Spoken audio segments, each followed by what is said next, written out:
Welcome to the 6th episode of our podcast called Conversate, where we engage in conversation. On this episode, I, Aaron Gerke, and Kevin Bender are engaging in a conversation about Ephesians chapter 2, in particular how there is no more hostility because Jesus has united us together as one. Hope you enjoy it. Well, hey, Kevin. Hey, man. Cheers, buddy. Cheers, brother. You have a non-clinkable coffee mug today. Yeah, let's try it again. I'll put the microphone right up to it. Clink.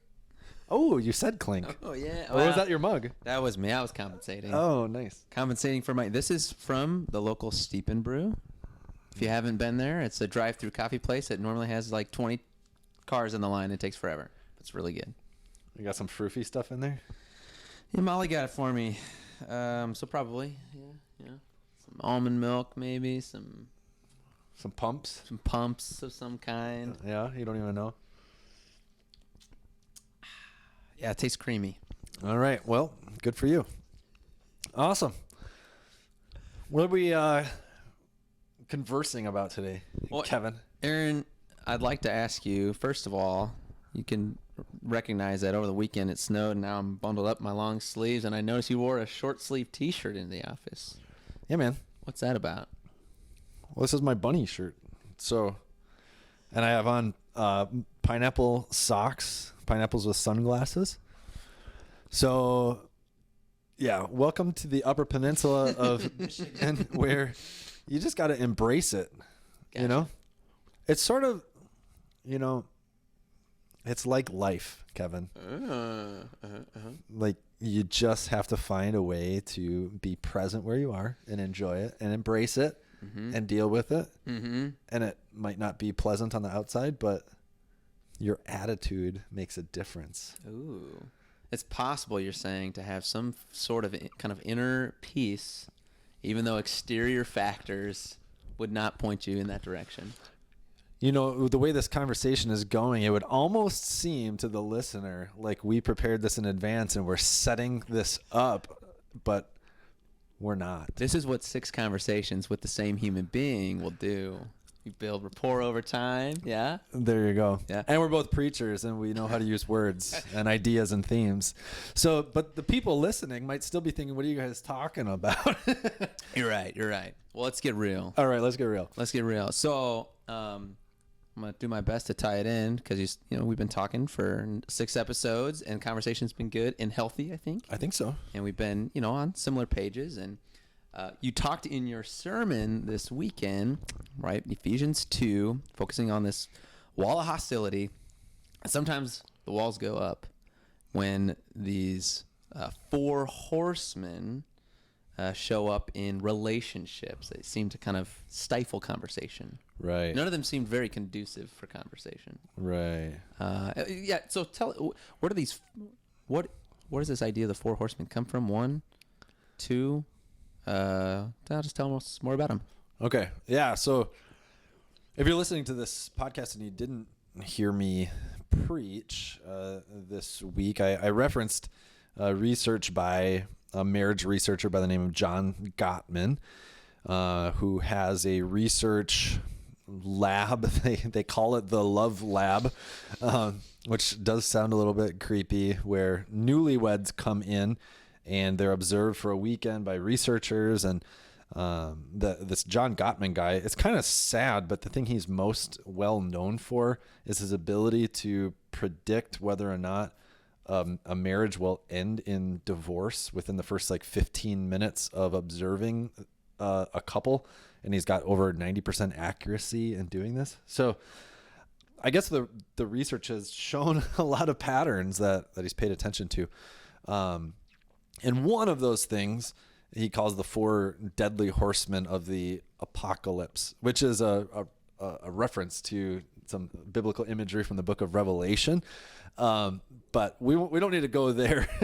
Really what he's talking about is 4 really big red flags in communication, in particular about marriage. But I think as I preach and as we're going to see, they play out in, I think, every relationship in our communication styles, but things that really don't bode well to have healthy conversations, especially conflicts to deal with these things. So conversations are how relationships enact and move and live in a certain way. Right. Right. And then, so these are 4 red flags, 4 things that if this is happening in your conversations or in your relationships, you'll look out. Yeah. Yeah, absolutely. Yeah. So, so I found these things to be really helpful just in my own marriage, in my own relationships with people. When I find myself doing any of these things, I go, whoa, wait a second. Why am I responding this way? And is there a better way for me to respond? So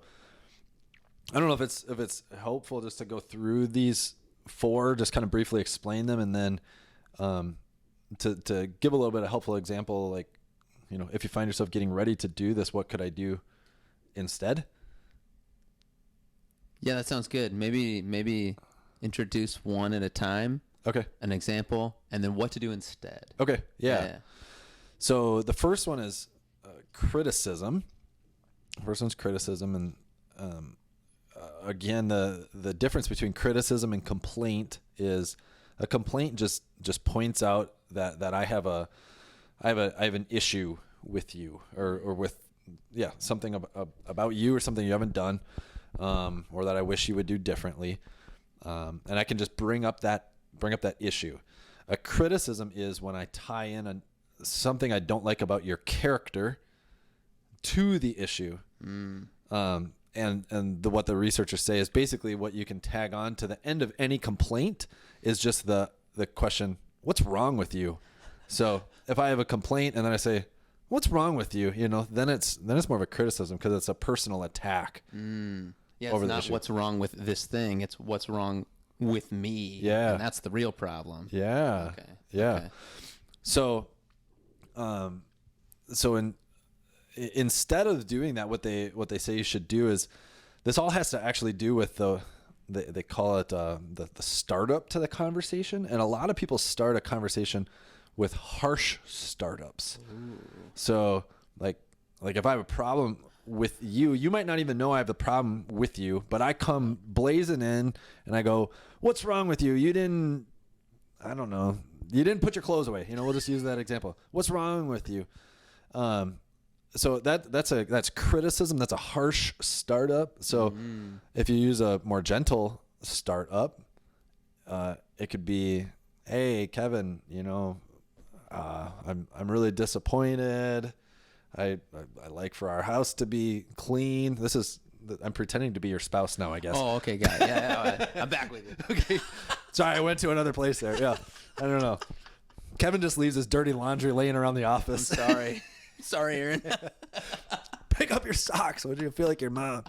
Why do I feel like your mom? I should feel like your dad. No, I don't know. I don't know what's going on here.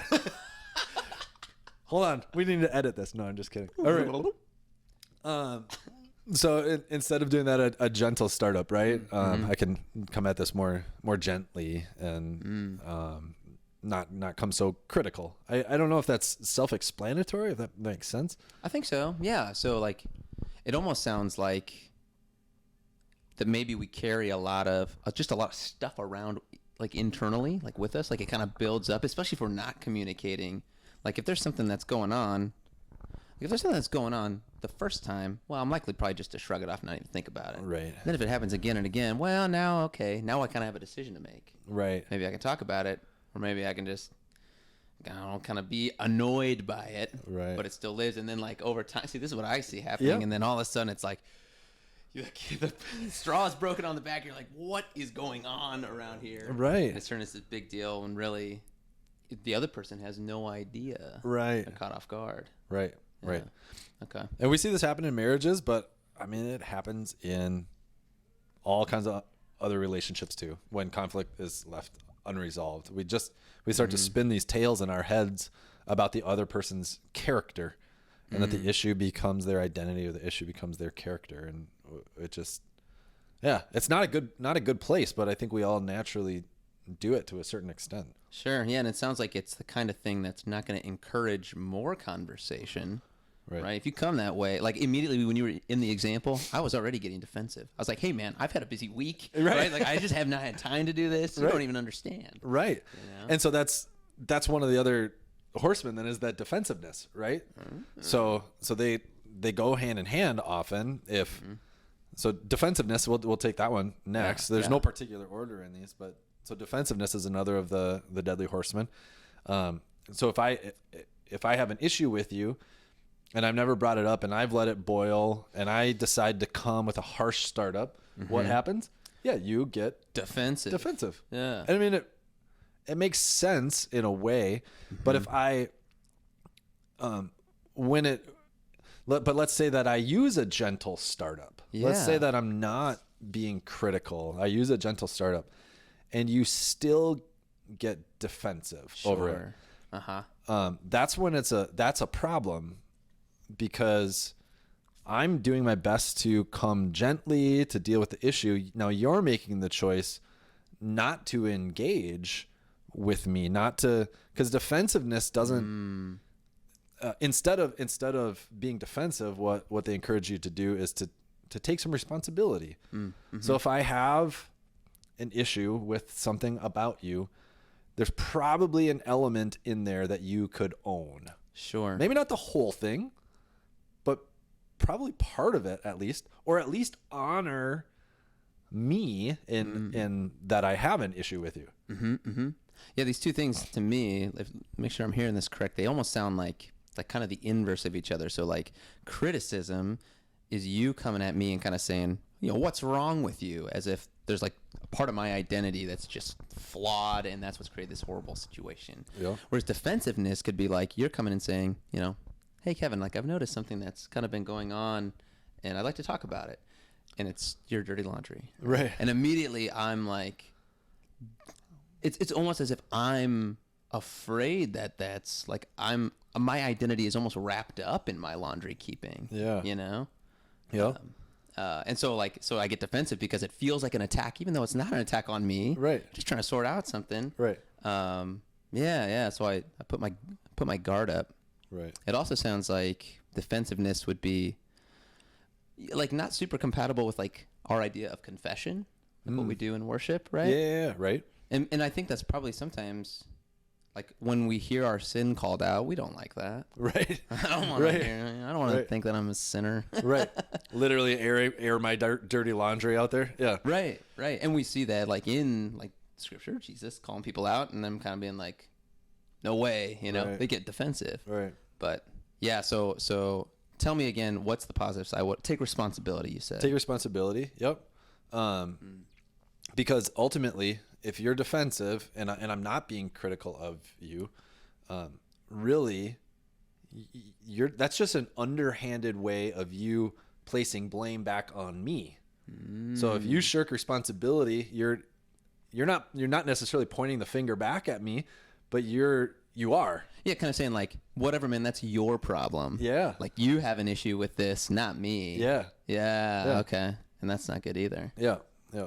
Or sometimes the defensiveness is just sometimes we're defensive by defending our own, but we will fire back some warning shots too to the other, So if I have if you're being defensive about the dirty laundry, you might fire back at me one of those shots about the fact that I don't ever do the dishes, whatever. Yeah.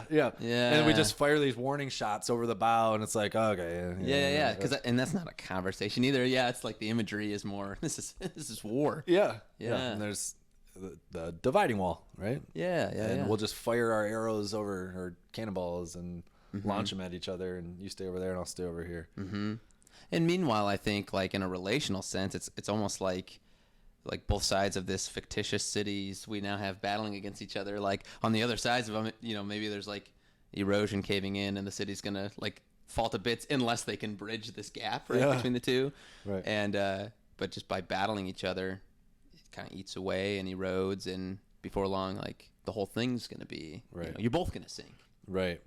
And I think the next two deadly horsemen, are in line with that kind of idea. Let's talk about contempt. Number 3, contempt. So contempt is really when I just end up having disgust for you. So when I just don't like you anymore, right?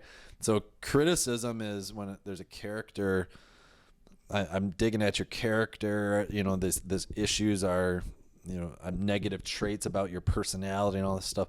So contempt is when that builds up to a certain point where you know, you become the issue. I just don't even like you anymore because of this stuff. So when there's that like genuine dislike for the other person, it's the most poisonous in a marriage, because there's really no way to work on issues when you don't even like the other person. Sure. Yeah, I mean, it sounds like criticism is like one issue that I'm kind of making a bigger deal, or like identifying you with, but this idea of contempt is more like, I only see you through this lens now. Like all of you. I see all of you through this lens of screw up, lazy. Right. And like, so it's really everything you do, I'm going to find some way to see it through that filter, or that lens. And there's no way for you to escape. Right. And I feel like I see this, unfortunately, I mean, in marriages, but in the political scene in our world today, in the comments section of, you know, social media or whatever, there's like this, it seems to be a genuine dislike of other people, based on their political affiliation. You know, you can't even see past that thing. Like the entire identity and character of a person is wrapped up in who they're going to vote for, how they're responding to some sort of issue. And it's just dangerous. I mean, unfortunately, again, you see it in, like in the comment section of a news story or whatever, where it's maybe one person tries to make some positive comment, and then the other one, they just respond back, well, you must have voted for so-and-so, or you must be, you know, you don't pay attention to whatever. You know, it's just like, holy smokes, boom, done, conversation over, because I don't like you and you're an idiot, you know? Right. Yeah. No, I mean, like, one of the most depressing things I think there is to do out there is just scroll down to the comment section of any video. It doesn't even matter what the content of the video is, right? I know. Or the post. Like, things can turn so nasty and negative so quick. Right. And I wonder how much of that has to do with, especially on like social media, you don't even really know who you're talking to. Right. And it's not a conversation. That's the problem. It's not a relational conversation. Yeah. You're just throwing out there your opinion about something and waiting to see what happens to it, you know? Sure. Yeah. When in actuality in relationship, so if to prevent myself from feeling contempt towards you, like if I genuinely want the relationship to succeed, what I should do instead of having contempt, instead of attacking, instead of disliking you, if I can approach you from a place of describing my own feelings and my own needs, sometimes they say use I statements instead of you statements. Yeah. Right. So in a conflict, a you statement is you're an idiot, you're a slob, you don't do anything right. An I statement is I'm feeling disappointed, I'm feeling hurt, I'm feeling frustrated, I wish that this could be different. Because then I'm not attacking you. Hopefully you don't get defensive over that. Hopefully it's, they're taking a humble posture. I want to approach them in care and compassion and engage in this conversation. Yeah. I mean, even like just emotionally, like inside of me right now, as you use that type of language, like it makes me draw in and think like, what's going on, man? You know, like when you care about someone, if they're vulnerable with you, right, they share how they're feeling. I mean, that's a hard thing too, like just to recognize that it's a little bit of a challenge for us today, I think, to say like, let me tell you how I feel, you know? Yeah. We're not the best at doing that, but to work on that and see how useful it is in drawing people in, right, actually building a bridge. Right. And I think that's what we're afraid of these days though too, because of how hostile things have gotten and how aligned people's personalities and identities have become with their opinions. And it's not even just a political vote kind of thing. Just pick any issue, you know. Right, We're afraid that if we're vulnerable and we speak out of humility about our personal convictions about things, that somehow we're either going to be attacked or we're going to attack other people by being that vulnerable. I don't know. That's a weird place to be, but I think a lot of people feel that way. Yeah, I think my hunch is that it's a fear or just a sensitivity towards, like if I put my heart out here, like you could squash it. Right. You know, and I don't want that to happen. Right. But I mean, I think also understanding like that, I mean, that really could happen. Like, but then that you've like taken the step that you should take. Right. If you care about the relationship, if you want it to be healed and move forward, and you're thinking of the longevity of it. Yeah. Right. So, okay. So that's 1, contempt, 2. Well, we did criticism first, but 1 criticism, 2 defensiveness, 3 contempt. What's our last horseman? It's called stonewalling. And the researchers have found that this one generally comes later on in marriage. Okay. So a lot of newlyweds, when they're dealing with conflict, kind of try to use these 3 things and may use them unsuccessfully and negatively, and kind of have to sift through all of that stuff and find a more healthy way. But left untreated, if the couple still stays together, but left untreated over time and eventually, usually one just stonewalls, which basically means they just kind of checking out of the conflict, the conversation or in the relationship. Yeah. So it's just, you can have your opinion about my dirty laundry. I'm not doing anything about it, Sure. And you're just going to be madder and madder, and I'm just going to be more and more absent. Sure.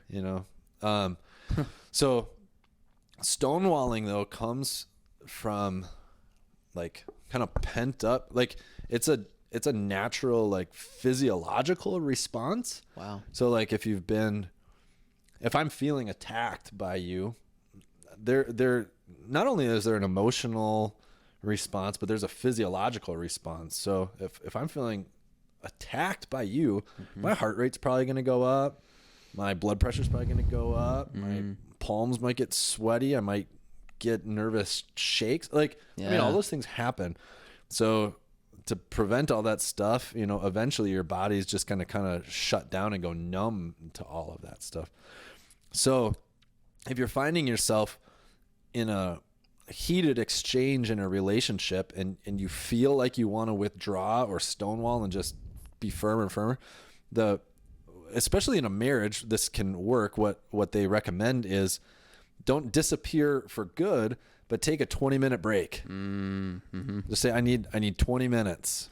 Set the clock and do some, I mean, it sounds silly, but some physiological work to relax yourself. Like, take a walk, pray, like relax your muscles one by one. I mean, it sounds kind of silly. Sure. Close your eyes, like do deep breathing. I mean, these things, you hear that and you go, okay, well, what good is that going to do?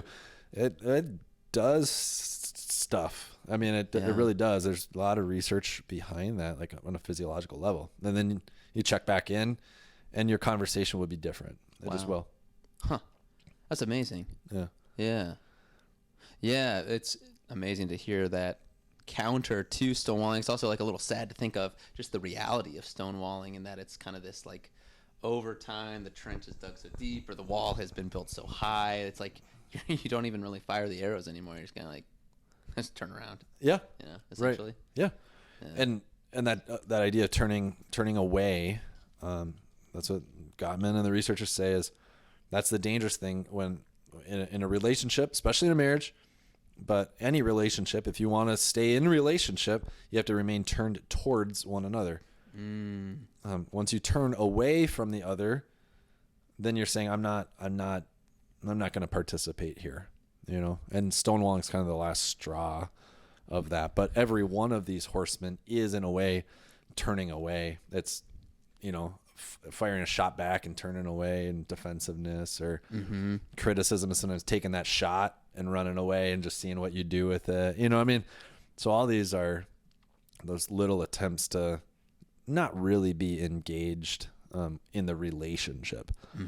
It honestly sounds like, especially the stonewalling and that ultimate kind of turning away and separation. I've heard that like the opposite of love in a biblical sense is not hate actually, but that it's like apathy. You know, like when we think about us and God, like something might go on in your life that actually makes you pretty upset with God. But the worst thing you can do is not to air that complaint with God. Like God's bigger than whatever it is that's happened, right? Like he can take your punches. I mean, he took a lot of punches, right? Yeah. Jesus took a lot of punches. He can take them. The worst thing you could do is to kind of be like, well, forget it all. You know what I'm saying? Like, what's the point? It's not worth it, right? Like, and I think even like in the Psalms, you hear some of that language of people crying out and saying like, God, where are you? You know, like, we need you right now. We're not seeing you. Show up. Right. You know, and which is really, even if it's in a place of kind of frustration, it's still a declaration of faith. Yeah. You're saying like, look, you promised some stuff. I'm not seeing it. Can you show me it? Yeah. You know? So stonewalling, turning away. Yeah. Rift. Right. Gotcha. And I think there's such biblical connections then. At least this is how I was seeing it and bringing this into that sermon on Ephesians 2. This idea that the dividing wall of hostility is gone. That's what it says. Jesus tore down the dividing wall of hostility. Right?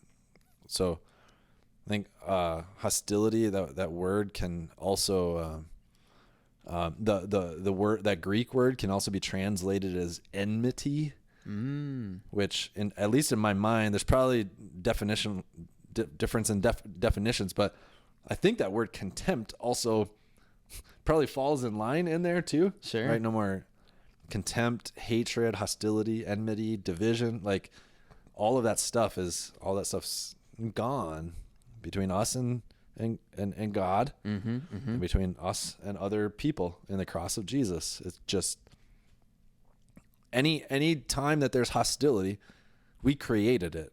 Sure. Yeah. We did. We made it. Interesting. Yeah, because it's not there in Christ. Right. Like it's gone. Right. Okay. And so then if we turn to Christ, or if we're looking through the lens of the cross, if that's our compass, if the cross is our compass, we're not going to run into, or we're not going to choose hostility. Right. Yeah. Right. We're going to choose peace, that's what it says comes as a result of the wall of hostility being gone, is peace. And it even says what he is our peace, right? Yeah. Jesus is our peace. Himself is our peace. So yeah, okay. Again, going back to this idea, like not only is there kind of no hostility in Christ, but Jesus is our peace. So it's not like we're the ones that are conjuring up this peace. Correct. Like it's not like we're gonna rally cry to everybody and get everyone joined in just out of human effort, but like Jesus, like he is that unifying presence, person. Right. Okay. And do we? I think it comes to a matter of faith. Like, do we trust him enough to actually be what he says that he promises to be? I think because we often want to bring peace through our human efforts, like, work across the aisle, find compromise. Sure. And those are good things to do, but that's still not the same as peace in Jesus, peace through Jesus. It's a different thing. I mean, as we've been talking, and I think we're going to keep preaching through Ephesians, the idea is not just unity is not just the alignment of people based on a common understanding, but a true oneness, a new creation, a new reality, right? Yeah, it's not like like marriage. And maybe you mentioned this even in your sermon. It's not like a business deal or contract, right? That's like, all right, we agreed all these things. Right. It's like literally you are one. Yep. Yeah. Right. It just is. Yeah. And so I think if we can keep all that in mind, especially especially between fellow Christians, this is the reality, right? But then how do we lean and lead in the world as people of peace? Okay, so a lot of this language in the scriptures is definitely between fellow Christian brothers and sisters. Sure. That between us who believe in Christ, there's no hostility. When we're dealing with people outside of Christ, we still lead in that way. Still lead by Christ and by peace. But the expectation of what might come back to us, sure, maybe needs to be a little bit different. We shouldn't be under the assumption that we're going to be treated well just because we lead by Christ. Totally. Yeah, I mean, that makes a lot of sense. It's kind of like we all, as Christians, brothers and sisters in Christ, like we're kind of accountable to each other. Like we should be able to hold each other accountable to these standards, even. Right. Just like marriage. Just like marriage. Right? Yeah. The long game, like it's all in view. Like this is where we're headed. We're together in this. Yeah. So yeah, it's kind of interesting just thinking about like, what it might look like to demonstrate or even practice, like get better at these. Yeah. Kind of the flip sides of the four horsemen. It'd be an interesting practice if you, as a Christian, knew another Christian who had like a totally different viewpoint than you, totally opposite. Yeah. To like try this week to listen to them. Yeah. Right? Like just hear them out. Right. Without like coming with the criticism or being defensive or having contempt or what's our fourth one? Stonewalling. Yeah, well, I guess you can't be doing that if you're going to conversate with them. But that would be interesting. Like, because maybe you know somebody who thinks differently than you, like right now politically or pandemic-wise, right? Like all these things. And as a show of like good faith in our faith, to say like, hey, I'd love to actually hear you out. Right. That'd be an interesting thing to do. I think it's a beautiful idea. That sounds like what Paul was telling the Jews and Gentiles to do, right? Yeah. Because they were all mixed up together there in Ephesus. Right. So they were having these conversations. For sure. Totally different sides of the spectrum. Yep. So if you think that you're the first, Christians to have differing views from other people on issues of the day, think again. It's been happening since the very beginning. So, and yet we're still here. We're still here. Why? Because Jesus is alive. Yeah. And because he's the head of the church, not us. And thank God for that. Right? Totally. Yeah. So, yeah, I don't know. I hope that thinking about these things and these ways we communicate are beneficial for you. Maybe you heard something today that's beneficial for you in your own marriage or your workplace or with your kids or whatever. They're good for me to continue to keep thinking about the way that I talk and listen and approach people. So yeah, continue to lean into that and keep reading the book of Ephesians where we see how this plays out from a Christian perspective, not just our human efforts to communicate well, but from the true Christian perspective of what it is that Jesus came to do and what he has accomplished for us through the cross, which is true unity with him and with other people. So, amen, brother. Yeah. Well, let's leave it there for today. It's good conversating with you again. I got to Google that. I don't know how to conjugate this verb conversate. I think it's going well. It always sounds so smooth to my ear. It still sounds so grating. So mine. Well, we hope you enjoyed it. Have a blessed rest of your day. Cheers.